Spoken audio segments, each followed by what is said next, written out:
Hello viewers, welcome back to the YouTube channel. In this video, I will be looking at ways or skills with which a candidate can use to score the maximum 100% marks in the closed test question.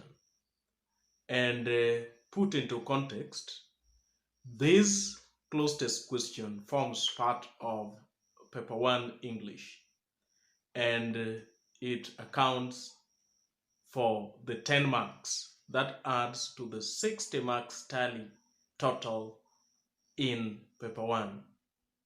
It is also an area that is poorly performed by KCSE candidates over the years. And in this video, I'll be going through ways in which candidates can increase their performance in this area. First of all, allow me begin with the don't. What not to be done when tackling this question. Most students, whenever they receive their English paper 1 question paper, and in this section of the closed test, they move directly into inserting answers into the various blank spaces. At the end of the day, when they have filled all the spaces, then they realize that they have made some mistakes. There are some blank spaces that would have had the most appropriate answers, which they have not placed there. Some end up making their work untidy by rubbing and writing what they presume as the right answers. What then should a candidate do to achieve maximum points in this section? Number one, I encourage candidates to go over the whole of the broken passage without answering questions, without inserting their answers in the various blank spaces. And I encourage the candidates to go over it at least 3 times. How does this help? This helps the candidate to contextualize that given broken passage, to determine the subject matter of the closed test.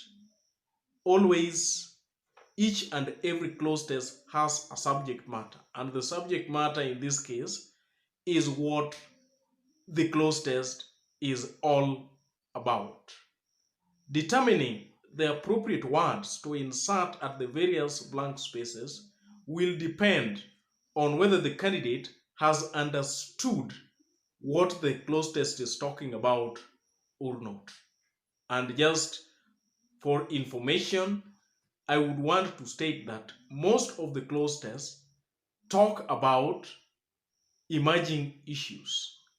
For instance, the other day, we just had the outbreak of COVID-19.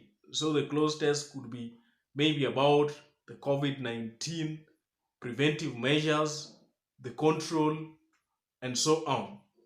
It could also be about an issue like HIV and AIDS. It could be about environmental degradation. It could be even about the gender. So the candidate must first come to terms and realize and determine what is the subject matter of the closed test. And this one the candidate will achieve by going over the broken passage minus inserting the answers at least thrice. Then it is imperative that the candidate gets to know the diction that is used in that kind of the closed test. And the diction in this case is the phraseology or the choice of words. Various context or various registers, what in Kiswahili we normally call sajili. So candidates are familiar with the sajili in Kiswahili, where we say sajili ya mahakamani, sajili ya hospitali. In English, we refer that to as register. So when the candidate realizes the register that he or she is handling, she or he will get to know about the probable words that are to be used. Like, for example, just giving some examples. If a candidate realizes that the subject matter of the Cloze test is maybe sports, then the candidate in his or her own list somewhere should list some of the words that are expected. Something like kick-off, referees, and in other sporting phraseology, we have umpires, the scores, match, game, player, and coach, among many others.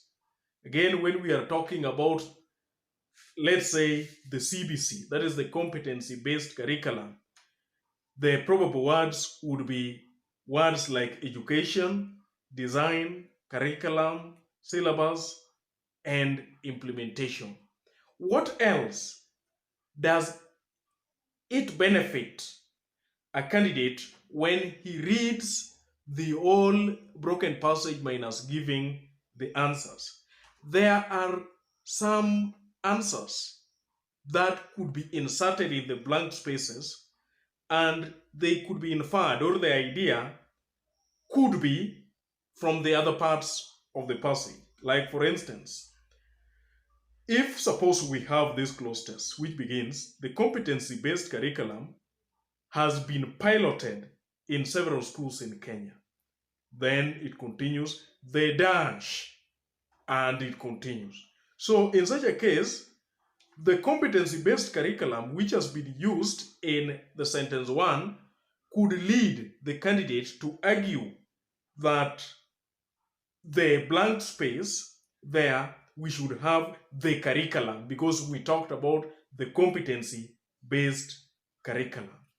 So it is very important that the candidate gets to contextualize a given Cloze test, determine the subject matter, determine the register, and gets to know that words normally exist in families. Just the same way there is the similarities and likeness in the various members of the families, we also have the word families. Like, for instance, if the subject matter is, let's say, on IT, that is information technology, we expect that the words that are used in that given context are related. And it is impractical to find maybe a word that is used in the register of health being used in the register of, let's say, IT. So reading or going over and over and again the broken passage will ensure that the candidate gets to contextualize that given Cloze test and get the diction or the choice of words or the phraseology of the words that could be used there. Candidates, when you follow this scale that I've given you, you will realize that your marks on Cloze test will tremendously increase. Again, allow me to thank you all viewers for the support that you've given to this channel by way of subscription, your comments, and likes. Allow me also to ask those who are visiting us for the first time to kindly hit onto that subscribe button and turn on the notification bell so that anytime we produce a video like this, YouTube will automatically notify you. Thank you.